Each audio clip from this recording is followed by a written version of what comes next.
अस्सलाम वालेकुम एवरीवन। आप गूगल लाइसियम का यूट्यूब चैनल देख रहे हैं और मेरा नाम उसामा रियाज है। अगर आपने अभी तक गूगल लाइसियम का यूट्यूब चैनल सब्सक्राइब नहीं किया तो आप अब कर दें, ताकि जो भी न्यू वीडियोस आएँ उनके बारे में आपको पता चलता जाए। आज मैं इस वीडियो को इस पर्पस के लिए बना रहा हूँ ताकि जो लोग यूनिवर्सिटी एग्रीकल्चर फैसलाबाद में एडमिशन्स के लिए अप्लाई कर रहे हैं उनको थोड़ा सा मैं बता सकूं कि एमफिल और पीएचडी में एंट्री टेस्ट के बाद किस तरह अप्लाई करना है। तो ये मैंने यूनिवर्सिटी का पोस्ट ग्रेजुएट एडमिशन वाला पोर्टल ओपन कर लिया। जो टेस्ट नंबर 1, 2 और 3 है, इन तीनों का रिजल्ट आपके सामने अवेलेबल है। ठीक है, ये तीनों टेस्ट का रिजल्ट जो है वो अवेलेबल है। अब रिजल्ट के बाद जिन लोगों के एमफिल टेस्ट में 50 मार्क्स या इससे ज़्यादा मार्क्स हैं वो एमफिल एडमिशन के लिए अप्लाई करेंगे, और जिनके पीएचडी टेस्ट में 70 या 70 से ज़्यादा मार्क्स हैं वो पीएचडी के लिए अप्लाई करेंगे। अब अप्लाई करने के लिए आपने इस पोर्टल पे आना है, यानी यूनिवर्सिटी के पोस्ट ग्रेजुएट सेक्शन में आना है और टू अप्लाई ऑनलाइन के ऊपर क्लिक करना है। यहाँ पे मैंने क्लिक किया। अब यहाँ पे आपने अपना ईमेल एड्रेस और पासवर्ड लिख के लॉगिन करना है। लॉगिन करने के बाद आपके पास आएगा वाउचर जनरेट करने की ऑप्शन, यानी इस तरह आपके पास एक ऑप्शन आएगी, जनरेट योर वाउचर। अब मैंने जिस बंदे का ये लगाया स्क्रीनशॉट, वो वाउचर जनरेट कर चुका था, और सबसे पहले आपने फी वाउचर जनरेट करना है। तो यहाँ पे क्लिक करके आपने अपना वाउचर जनरेट करना है, उसका प्रिंट लेना है, प्रिंट लेके बैंक में जमा करवाना है। अच्छा, जो एक वाउचर है ना, एक डिग्री के लिए एक वाउचर इस्तेमाल होगा, एक डिग्री के लिए एक वाउचर इस्तेमाल होगा। अगर आप एक ही डिग्री में दो अलग अलग कैंपस में अप्लाई करना चाहते हैं, यानी मेन कैंपस में भी, पार्स कैंपस में भी, या किसी और कैंपस में अप्लाई करना चाहते हैं एक ही डिग्री में, तो फिर आपको हर कैंपस के लिए भी अलग अलग वाउचर लेना पड़ेगा। हर डिग्री के लिए भी अलग अलग वाउचर और हर कैंपस के लिए भी अलग अलग वाउचर। ठीक है, तो यहाँ पे एक वाउचर लिया, 1000 रुपए का वाउचर था। वो आपने या तो अलाइड बैंक में जमा करवाना है या आपने एमसीबी बैंक में जमा करवाना है। वाउचर जमा होने के बाद अब दो वाउचर जनरेट किए थे, तो इसलिए यहाँ पे दो का आ रहा है। तो एक वाउचर जो है वो सबमिट करवाया और दूसरा वाउचर सबमिट नहीं करवाया, इसलिए यहाँ पे आ रहा है कि अपने इस वाउचर का प्रिंट ले लें। अगर आप सबमिट ना भी करवाएं तो खैर है, ठीक है, कोई मसला नहीं है। तो चूंकि दो वाउचर लिए थे, एक सबमिट करवाया एक नहीं करवाया, तो जो करवाया उसके ऊपर आ रहा है अप्लाई का। अब आपने इस अप्लाई के ऊपर करना है क्लिक। आप जितने मर्जी वाउचर जनरेट कर सकते हैं। अब आपने अप्लाई के ऊपर करना है क्लिक। वाउचर जनरेट करवा के बैंक में जमा करवा दिया। अब आपने अप्लाई के ऊपर क्लिक करना है। जब अप्लाई के ऊपर क्लिक कर देंगे तो उसके बाद कुछ इस तरह का आपके सामने आ जाएगा। अब इसके अंदर आपने क्या क्या लिखना है। सबसे पहले तो आपने कैंपस सिलेक्ट करना है, यानी जिस तरह मैंने वीडियो के स्टार्ट में बताया कि एक वाउचर पे आप एक ही कैंपस पे अप्लाई कर सकते हैं। अब यहाँ पे जो कैंपस की ऑप्शंस हैं उसमें मेन कैंपस है, पार्स कैंपस है, बुरे वाला बिहाड़ी कैंपस है, टोबा कैंपस है, ये जो भी कैंपसेस हैं उनमें से आप एक कैंपस सिलेक्ट करेंगे। तो एक वाउचर के ऊपर एक कैंपस सिलेक्ट होगा। उसके बाद डिग्री प्रोग्राम से मुराद है एमफिल पीएचडी। तो अगर आपने एमफिल में अप्लाई करना है तो एमफिल को सिलेक्ट करेंगे, अगर पीएचडी में अप्लाई करना है तो पीएचडी को सिलेक्ट करेंगे। फिर उसके बाद आपने सब्जेक्ट सेलेक्ट करना है, डिसिप्लिन से मुराद है सब्जेक्ट। तो एक वाउचर पे एक ही सब्जेक्ट में अप्लाई होगा, एक वाउचर पे एक ही कैंपस में, एक वाउचर पे एक ही सब्जेक्ट में अप्लाई होगा। ठीक है, अच्छा जी। अब जब ये हो जाएगा उसके बाद आपके सामने कुछ इस तरह का आ जाएगा। ठीक है, तो मैं थोड़ा सा इसे जूम कर देता हूँ ताकि आपको नजर आ जाए। अब ये जो वाउचर जमा करवाया था इसमें डिग्री सिलेक्ट की है हॉर्टिकल्चर, मेन कैंपस सिलेक्ट किया और हॉर्टिकल्चर डिग्री सिलेक्ट की। अब मेन कैंपस और हॉर्टिकल्चर में जस्ट मॉर्निंग ऑफर किया जाता है, इवनिंग नहीं होता, ना वीकेंड होता है। और स्पोर्ट्स और को करिकुलर कोटा ये भी हॉर्टिकल्चर में है, ठीक है। तो अब इवनिंग की ऑप्शन भी हॉर्टिकल्चर मेन कैंपस के लिए नहीं आ रही, वीकेंड की भी नहीं आ रही और सेल्फ फाइनेंस की भी नहीं आ रही। कुछ डिग्रीज ऐसी होंगी कुछ डिग्रीज ऐसी होंगी जो मॉर्निंग होगा मेन कैंपस में और इवनिंग होगा पार्स में, ठीक है। तो आप पहले एक वाउचर जमा करवाएं और चेक करें कि जिस डिग्री में आप अप्लाई कर रहे हैं क्या मेन कैंपस में मॉर्निंग और इवनिंग और सेल्फ फाइनेंस जो है वो क्या अवेलेबल है। तो फिर आप बाद में ट्राई करें कि यहाँ जो वो एडवर्टाइजमेंट वाला उसे पढ़ लें कि सेल्फ फाइनेंस किस में है, मॉर्निंग किस में है, इवनिंग किस में है। तो यूनिवर्सिटी वालों ने अपनी वेबसाइट पे, मैं वो भी दिखा देता हूँ, जो पिक्चर है मैं वो भी दिखा देता हूँ आपको जिसकी मैं बात कर रहा हूँ। उसको आप, मैंने ग्रुप में भी वैसे भेजी है, तो आप उसको भी पढ़ लें तो ज्यादा बेहतर है। अच्छा जी, तो यहाँ पे बैक गए और इस पिक्चर की, मैं इस ब्राउचर की मैं बात कर रहा हूँ।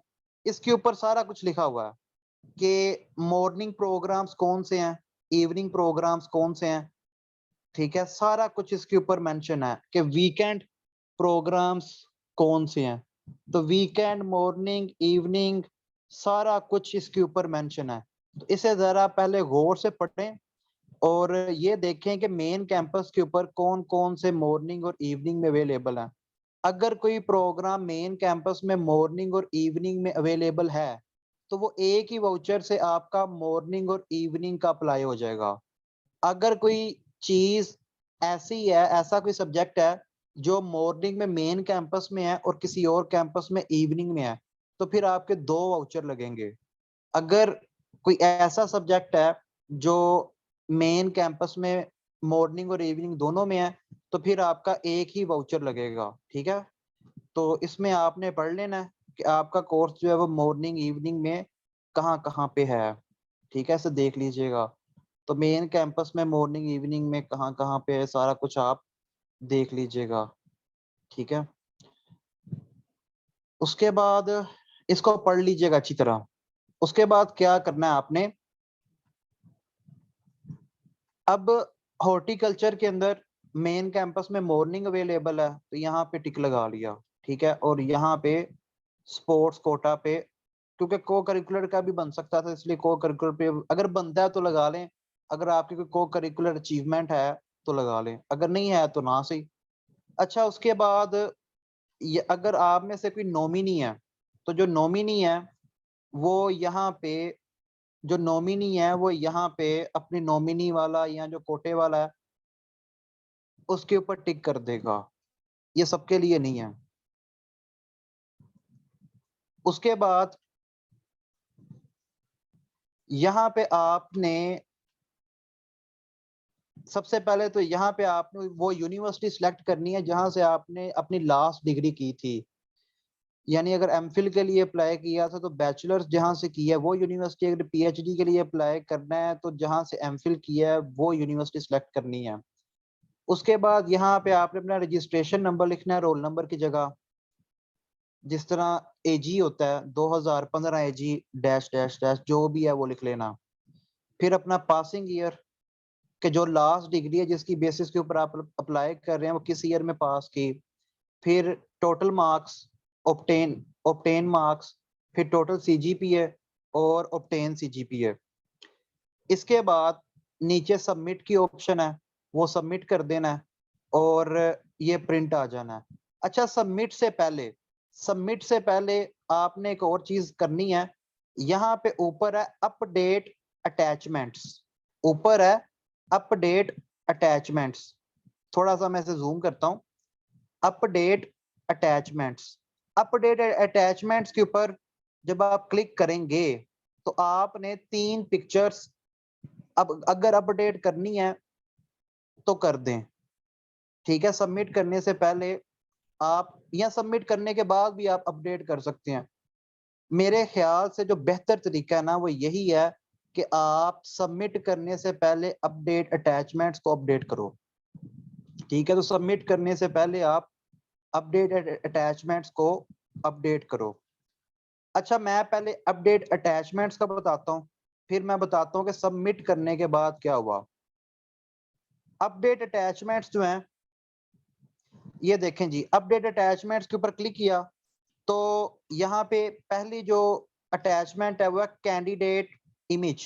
अगर आप अपनी पिक्चर को चेंज करना चाहते हैं तो चूज फाइल करके अपनी पिक्चर को चेंज कर लें।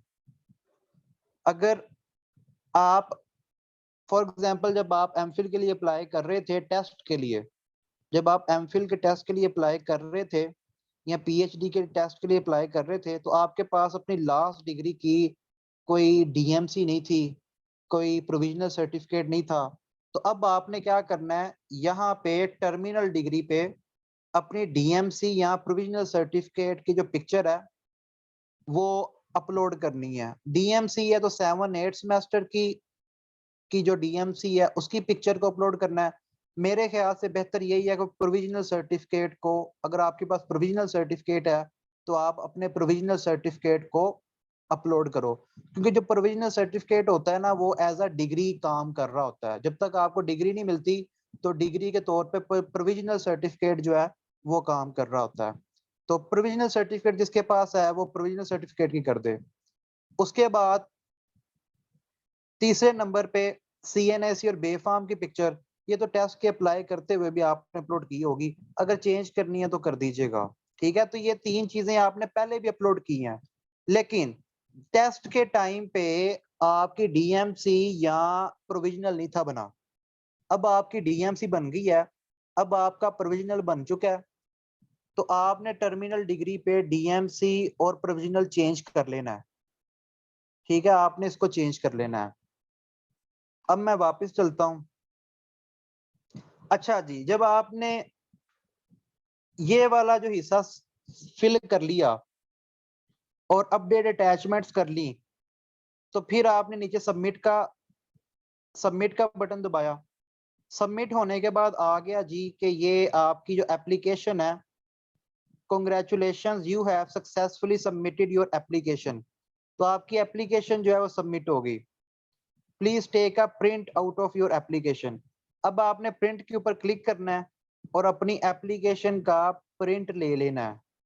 अच्छा, ये जो प्रिंट आपने लेना है ये आपने हार्ड कॉपी सबमिट नहीं करवानी, ये प्रिंट की हार्ड कॉपी आपने यूनिवर्सिटी नहीं भेजनी। इस प्रिंट का क्या करना है, देखें ये प्रिंट आ गया, ये मैं ऊपर नहीं कर रहा क्योंकि कुछ पर्सनल डाटा है जिसका प्रिंट है तो मैं इसलिए शेयर नहीं कर सकता, तो मैं नीचे वाली इंस्ट्रक्शंस आपके साथ शेयर करूंगा। तो जब आप प्रिंट के ऊपर क्लिक करेंगे तो कुछ इस तरह का एडमिशन एप्लीकेशन जो है वो आ जाएगी। अच्छा, अब पहले लगेगी आपकी मेरिट लिस्ट। जिन लोगों का मेरिट लिस्ट में नाम आ जाएगा उन्होंने इस एप्लीकेशन फॉर्म की उन्होंने इस एप्लीकेशन फॉर्म का प्रिंट निकलवाना है और इसका प्रिंट निकलवाना है, और जब उन्होंने फीस सबमिट करवानी है तो इसका प्रिंट और नीचे आपने साइन करने हैं, यहाँ पे नीचे साइन करने हैं। और जब आपने फी जमा करवा लेनी है मेरिट लिस्ट लगने के बाद, तो उस फी चालान के साथ ये प्रिंट और साथ में ये जो डॉक्यूमेंट्स लिखे हुए हैं अटेस्टेड डॉक्यूमेंट्स, ये आपने इसके साथ अटैच करने हैं और आपने जमा करवा देने हैं। ये तब आपने जमा करवाना है प्रिंट और डॉक्यूमेंट्स जब आपका नाम मेरिट लिस्ट में आ जाना है और आपने फी सबमिट करवानी है। फी कौन सी, एडमिशन फी, जो आपने सेमेस्टर की फीस जमा करवानी है। अच्छा, ये जितने भी डॉक्यूमेंट्स हैं ये किसी गस्टेड ऑफिसर से अटेस्टेड होने चाहिए। जिस तरह नॉमिनेशन जो है किसी ऑर्गेनाइजेशन का, उसका जो भी परमिशन है नॉमिनेशन है वो 4 पासपोर्ट साइज फोटोग्राफ। नॉमिनेशन, जिन लोगों का नॉमिनेशन से ताल्लुक है ना उन्हें पता है, जिन लोगों का नॉमिनेशन से ताल्लुक नहीं है उन्हें इस चीज की टेंशन लेने की कोई जरूरत नहीं है।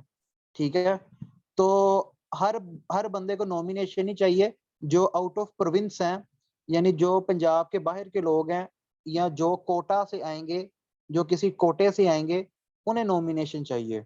ठीक है, तो हर बच्चे को नॉमिनेशन नहीं चाहिए। जो पंजाब के बच्चे हैं जिन्होंने किसी कोटे में अप्लाई नहीं करना, उन्हें नॉमिनेशन नहीं चाहिए। अच्छा, 4 पासपोर्ट साइज रिसेंट फोटोग्राफ चाहिए, अटेस्टेड होनी चाहिए। 2 कॉपी चाहिए जी CNAC की, अटेस्टेड होनी चाहिए। डोमिसाइल सर्टिफिकेट की कॉपी अटेस्टेड होनी चाहिए, फोटो कॉपी। इन सब की फोटो कॉपीज चलनी है। डोमिसाइल सर्टिफिकेट की फोटो कॉपी, ठीक है, ओरिजिनल ना टेस्ट करवा लेना, फोटो कॉपी को टेस्ट करवाना। और जो नॉमिनेशन लेटर है दूसरे सूबों के बच्चों के लिए, उसकी कॉपीज अटेस्टेड, ठीक है, और वो ओरिजिनल नॉमिनेशन भी साथ सबमिट होगा। ठीक है, ओरिजिनल नॉमिनेशन जो है वो साथ सबमिट होगा। उन्हें पता ही है बच्चों को, दूसरे सूबे वालों को, किस तरह उन्होंने पहले भी नॉमिनेशन जो था ये की थी, उन्हें सारा का सारे प्रोसेस का पहले ही पता है। तो सेपरेट एप्लीकेशन जो है, हर डिग्री के लिए सेपरेट एप्लीकेशन चाहिए। तो ये जो एप्लीकेशन फॉर्म आपने हर डिग्री के लिए अलग-अलग डाउनलोड करना है। ठीक है, अगर आप एक से ज्यादा डिग्रीज में अप्लाई कर रहे हैं तो हर डिग्री के लिए अलग-अलग एप्लीकेशन फॉर्म जो है ये मेरिट लिस्ट में नाम आने के बाद जमा करवाना है। और इनकम्प्लीट फॉर्म नहीं जमा होगा। इनकम्प्लीट से मुराद है कि साथ डॉक्यूमेंट्स वगैरह अगर ना लगे हों तो फिर नहीं सबमिट होगा। उसके बाद इन्होंने कहा जी कि provisionally selected candidates will download this form, यानी मेरिट लिस्ट में नाम आने के बाद जब जिसका मेरिट लिस्ट में नाम आ जाता है वो एक प्रोविजनली सिलेक्टेड कैंडिडेट हो जाता है। जब आपका नाम मेरिट लिस्ट में आ जाना है तो आप प्रोविजनली सिलेक्टेड कैंडिडेट होंगे। तो आपने इसका प्रिंट लेना है और जो भी डेट होगी तो नीचे एप्लीकेंट सिग्नेचर करके, ये नीचे सिग्नेचर करके यहाँ पे सिग्नेचर करने हैं, और सिग्नेचर करके आपने जो डॉक्यूमेंट्स हैं वो साथ अटैच करके, तो जो office of the graduate studies है उसके अंदर ये आपने सबमिट करवा देना है। ठीक है, और इसके साथ जो एडमिशन फी भी लगेगी, एडमिशन फी का जो चालान है वो भी इसके साथ लगाना है। ठीक है, एडमिशन फी का चालान, एडमिशन फी के चालान से मुराद है जो आपने सेमेस्टर की फीस जमा करवानी है। ठीक है, तो आप लोग बिला वजह परेशान ना हो, ये बहुत इजी सा प्रोसेस है। और अगर फिर भी कोई, अच्छा ये देखें, अब ये अप्लाई हो गया, अब ये देखें ये अप्लाई हो गया और अब ये लिखा आ रहा है कि main campus MSc honours horticulture. अब जब मेरिट लिस्ट में नाम आना है तो जस्ट यहाँ पे आपने क्लिक करना है, उसका प्रिंट निकलवाना है और सेमेस्टर की फीस जमा करवानी है, और डॉक्यूमेंट्स जो होंगे वो भी साथ अटैच करने हैं, और एक तरतीब से अटैच करके office of the graduate studies में जमा करवा देना है। और जो भी वो GS10 फॉर्म होता है वो भी शायद बाद में जमा होगा, तो ये सारी चीजें जो है वो हो जाएंगी। तो मैं एक दफा फिर आपको थोड़ा सा जूम करके बताता चलूं। ठीक है, सबसे पहले आपने यहाँ पे जनरेट करना है new voucher. New voucher generate करना है, बैंक में जमा करवाना है। बैंक में जमा होने के बाद अप्लाई के ऊपर क्लिक करना है। ठीक है, अप्लाई के ऊपर क्लिक किया, उसके बाद आपने यहाँ पे अपना कैंपस सेलेक्ट करना है कि आपने किस कैंपस में अप्लाई करना है। ठीक है, और उसके बाद आपने बताना है उन्हें कि मैंने MPhil में अप्लाई करना है। डिग्री प्रोग्राम से मुराद है कि MPhil में अप्लाई करना है या PhD में अप्लाई करना है। उसके बाद आपने अपना सब्जेक्ट बताना है कि आपने मेन कैंपस में किस सब्जेक्ट में अप्लाई करना है। तो कुछ सब्जेक्ट्स ऐसे हैं जो मेन कैंपस में मॉर्निंग और इवनिंग दोनों में ऑफर हो रहे हैं और वीकेंड पे भी ऑफर हो रहे हैं। तो आप उन सब्जेक्ट्स में अलग-अलग फीस जमा करवाने की जरूरत नहीं है। यानी मेन कैंपस में अगर कोई सब्जेक्ट मॉर्निंग और इवनिंग दोनों में अवेलेबल है तो आपने दोनों पे टिक लगा देना। ठीक है, एक ही फीस में आप मॉर्निंग इवनिंग दोनों में अप्लाई कर सकते हैं। ठीक है, आपके पास जो भी अवेलेबिलिटी हुई, जो भी बॉक्स अवेलेबल हुआ, तो आप एक ही फीस में कर सकते हैं अप्लाई। ठीक है, तो आपने परेशान नहीं होना। जो कोर्स मेन कैंपस में मॉर्निंग और इवनिंग दोनों में अवेलेबल है वो एक ही फीस में अप्लाई हो जाएगा। जो पार्स कैंपस में मॉर्निंग इवनिंग में अवेलेबल है वो भी एक ही फीस में हो जाएगा। ठीक है, हाँ अगर अलग-अलग डिग्री के लिए अप्लाई करना है तो अलग-अलग फीस जमा करवानी पड़नी है, क्योंकि देखें अलग डिग्री की, अब इसमें एक ही डिग्री आप चूज कर सकते हैं। ये जो डिसिप्लिन है तो एक ही आप चूज कर सकते हैं। तो एक चलान फॉर्म पे एक ही एप्लीकेशन फॉर्म प्रिंट होगा। तो यूनिवर्सिटी ने ये सेटअप इस तरह बनाया है कि एक चलान फॉर्म के ऊपर एक कैंपस सेलेक्ट होगा और एक ही डिग्री सेलेक्ट होगी। ठीक है। हाँ, अगर उस कैंपस में वो degree morning evening self finance में अवेलेबल है तो आप एक ही चलान के ऊपर मॉर्निंग इवनिंग वीकेंड वगैरह जो है वो अप्लाई कर सकते हैं। ठीक है। तो एक ही चलान के ऊपर आप मॉर्निंग इवनिंग वगैरह में अप्लाई कर सकते हैं अगर वो एक ही कैंपस में अवेलेबल है। उसके बाद आपने यहाँ पे अपनी जो पिछली डिग्री है जिसकी बेसिस के ऊपर आप अप्लाई कर रहे हैं उसका डाटा लिखना है। ठीक है। और मैंने आपको बताया था कि अपडेट अटैचमेंट्स में जाके अपनी डीएमसी या प्रोविजनल सर्टिफिकेट को अपडेट कर देना है। ठीक है। तो यहाँ पे आप अपनी डीएमसी और प्रोविजनल सर्टिफिकेट को अपडेट कर देना है ताकि बाद में इशू ना बने। क्योंकि अब आपको डीएमसी मिल गई है, अब आपको प्रोविजनल मिल गया, तो अब आप काइंडली अपने डॉक्यूमेंट्स को अपडेट कर दो। तो अब अपने डॉक्यूमेंट्स को आप अपडेट कर दो। ठीक है। और कोई भी क्वेश्चन हो या कोई भी बात समझ में नहीं आई तो इस वीडियो के कमेंट्स में लिख कर पूछ लें, मैं दोबारा देखूंगा और कल मैं दोबारा वीडियो बना के आपको बता दूंगा। असल में सुबह टाइम मैं इतना मसरूफ होता हूँ क्योंकि गूगल लाइसियम तो रात को मैं ये काम करता हूँ गूगल लाइसियम वाला, लेकिन दिन टाइम मेरे और भी बहुत सारे काम है, मेरे और भी स्टार्टअप्स हैं, तो मैं सारा दिन जो है ना मेरा इसी इसी मसरूफियत के अंदर गुजर जाता है। तो इंशाल्लाह कल रात को मैं देख के तो आपके जितनी भी क्वेरीज होंगी जितने भी सवाल होंगे उनको देख के मैं वीडियो बना के तो उनके भी जवाब दे दूंगा। अगर मैं वीडियो ना भी बना सका तो मैं ग्रुप के अंदर मैसेज की फॉर्म में बता दूंगा। जो भी आपके सवालात हुए ना उनके जवाब मैं ग्रुप के अंदर बता दूंगा। ठीक है। तो आपने वीडियो के कमेंट्स में पूछना जो भी पूछना है। ठीक है। पर्सनली मुझे मैसेजेस करने हुए तो कर लीजिएगा, लेकिन बेहतर ये है कि वीडियो के नीचे पूछ लीजिएगा। उसका फायदा पता है क्या है? वीडियो के कमेंट्स के अंदर जब आप पूछेंगे ना उसका फायदा ये है कि बहुत से स्टूडेंट्स होते हैं उनके सवाल कॉमन होते हैं, बहुत से स्टूडेंट्स के क्वेश्चंस कॉमन होते हैं। अगर एक बच्चा एक सवाल पूछ रहा है तो कभी कभी इस तरह होता है कि एक ही सवाल 10 बच्चे भी पूछ रहे हैं। अगर एक बच्चे ने एक सवाल पूछ लिया है तो बाकी भी अगर वही पूछना चाहते हैं तो वो फिर कमेंट नहीं करेंगे। ठीक है। फिर मैं एक ही सवाल का एक ही दफा जवाब दे दूंगा, मुझे भी बार बार खपना नहीं पड़ेगा। तो आपका जो भी सवाल होगा आप काइंडली नीचे पूछ लीजिएगा। ओके जी, अल्लाह हाफिज।